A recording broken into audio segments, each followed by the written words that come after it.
Tomato sauce বানানো শিখেছি প্রায় 10 বছর। এই 10 বছরের অভিজ্ঞতা থেকে সঠিক পরিমাপ সহ একটা পারফেক্ট টমেটো সসের রেসিপি আপনাদের সাথে শেয়ার করতে যাচ্ছি।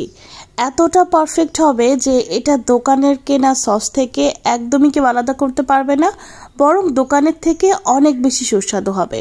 এতটুকু নিশ্চয়তা দিয়ে আজকের রেসিপিটা আপনাদের সাথে শুরু করতে পারি। Hello everyone, this is Tajin, welcome back to my channel. চলেন কথা না বাড়িয়ে মূল রেসিপিতে যাই। রেসিপি শুরু করছি 1 কেজি পাকা লাল টমেটো দিয়ে। অবশ্যই চেষ্টা করবেন লাল টমেটো নেওয়ার জন্য। এক্ষেত্রে আপনাকে এক্সট্রা করে কোনো কালার ব্যবহার করতে হবে না। দেখবেন যে এই টমেটোর রঙটা থেকেই খুব দারুণ একটা লাল রং হয়েছে। আচ্ছা, 1 কেজি টমেটোটা নিয়েছি, তার সাথে এখানে নিয়েছি হাফ কাপ পরিমাণ তেঁতুল। তেঁতুলটাকে হাফ কাপ পানি দিয়ে ভিজিয়ে রাখছি ঠিক 15 মিনিটের জন্য। এখন তেঁতুলটাকে এক সাইডে রেখে দিচ্ছি আর টমেটোটাকে ভালোভাবে কয়েক টুকরো করে কেটে নিচ্ছি। আচ্ছা, টমেটো কিন্তু আমি আগেই ধুয়ে নিয়েছিলাম।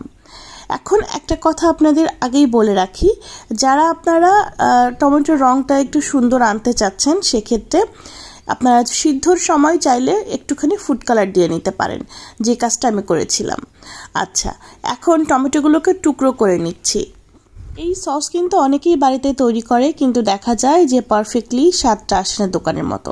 সেটার একটা গুরুত্বপূর্ণ কারণ হচ্ছে ঠিকঠাক মেজারমেন্টটা ফলো না করা। আজকে আপনাদের সাথে সঠিক পরিমাপ সহ এই রেসিপিটা শেয়ার করছি।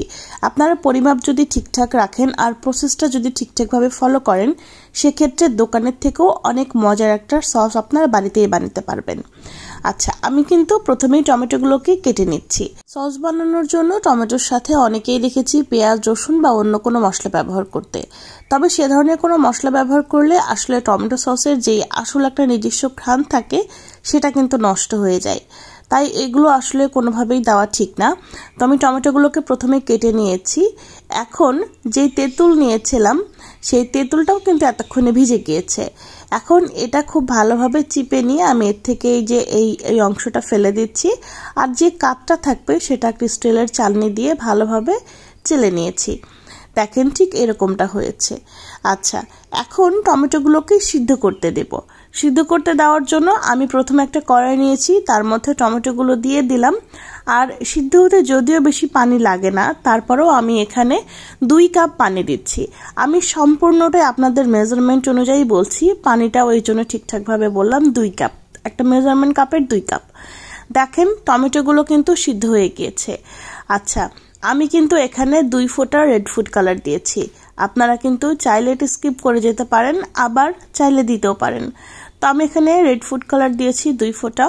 এখন দেখেন টমেটোটাও খুব ভালোভাবে সিদ্ধ হয়ে গিয়েছে। এখন চুলাটা বন্ধ করে এই টমেটোটাকে ঠান্ডা হওয়ার জন্য অপেক্ষা করতে হবে।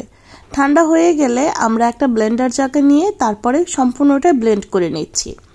এখানে শুধুমাত্র টমেটো সিদ্ধ করেছি, তারপর সেটাকে ব্লেন্ডারে দিয়ে ব্লেন্ড করেছি।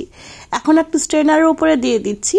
তারপরে আমি ভালোভাবে এখান থেকে যে রসটা আছে সেটা নিংড়ে নিতে হবে। এখানে যে অমসৃণ অংশগুলো থাকে সেটা অবশ্যই ফেলে দিতে হবে। এটার কারণে কিন্তু সসটা খেতে বা দেখতে একদমই মসৃণ হয় না। এই দেখেন কতটা অংশ বেরিয়েছে। ঠিক এই অংশগুলো সসের মধ্যে থাকলে কোনোভাবেই সেটা কিন্তু আর মসৃণ থাকতো না। এখন এই অংশটাকে ফেলে দিচ্ছি। আচ্ছা, হয়ে গেছে, এই দিকের কাজ শেষ। এখন চলে এসেছি চুলায়। আমি এখানে দিয়ে দিচ্ছি, আমি মেজারমেন্ট কাপ দিয়ে মেপে নিচ্ছি, এতে করে আপনাদের বুঝতে সুবিধা হবে।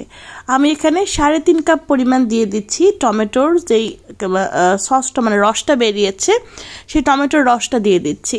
এখানে 3.5 কাপ হয়েছে, আর হাফ কাপ পরিমাণ হয়েছে আমরা যেই তেঁতুলের কাঠ বের করে রেখেছিলাম সেটা। তারপরে এখানে দিচ্ছি আমি চিনি, 1 কাপ পরিমাণ চিনি দিয়েছি। এখন সবকিছু ভালোভাবে একটু মিক্স করে নিচ্ছি। 1 চা চামচ মরিচের গুঁড়া আর 1 চা চামচ লবণ দিয়েছি। এই হচ্ছে মশলা আর এই হচ্ছে উপকরণ। এগুলো কোনোভাবেই আপনি কম বেশি করবেন না, সেক্ষেত্রে টেস্ট দেখবেন একদম খুব ভালো আসবে। প্রায় 15 মিনিট জাল করেছি, দেখেন অনেকটাই কমে এসেছে। ঠিক 15 মিনিট জাল করার পরে যখন দেখবেন এইরকম ঘনত্বে চলে এসেছে, কি ভাবছেন সস কি রেডি? একদমই না। আমি এখন আপনাদের পার্থক্য দেখাচ্ছি। যদি আমি ঠিক এই পর্যায়ে সসটা নামাই, সেক্ষেত্রে কেমন টেক্সচার আসবে, আর আরেকটুখানি মডিফাই করার পরে নামাবো তখন কেমন হয়। এখনো কিন্তু সসের মধ্যে ঠিক সেই পারফেক্ট টেক্সচারটা আসেনি। এই পারফেক্টনেসটা আনার জন্য এখন আমি একটা বাটি নিয়েছি, তার মধ্যে নিয়ে নিচ্ছি 1 টেবিল চামচ কর্নফ্লাওয়ার আর 1/4 কাপ নিয়ে নিচ্ছি ভিনেগার। এখন এই ভিনেগার আর কর্নফ্লাওয়ারটা খুব ভালোভাবে মিক্স করে নিচ্ছি।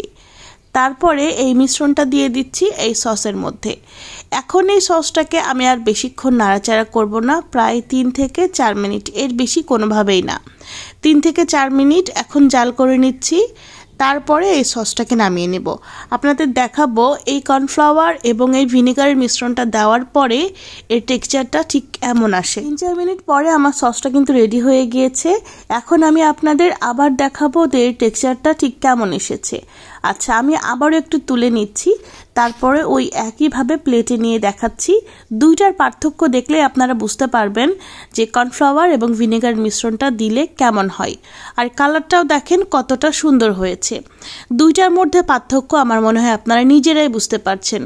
এই যে দেখুন, বাম পাশেরটা কিন্তু এমনিতেই একটু দেখতে, ভিতর দিকটার কনসিস্টেন্সিটা দেখেন আর এটার কনসিস্টেন্সিটা দেখেন, আপনারা দেখলেই বুঝতে পারবেন।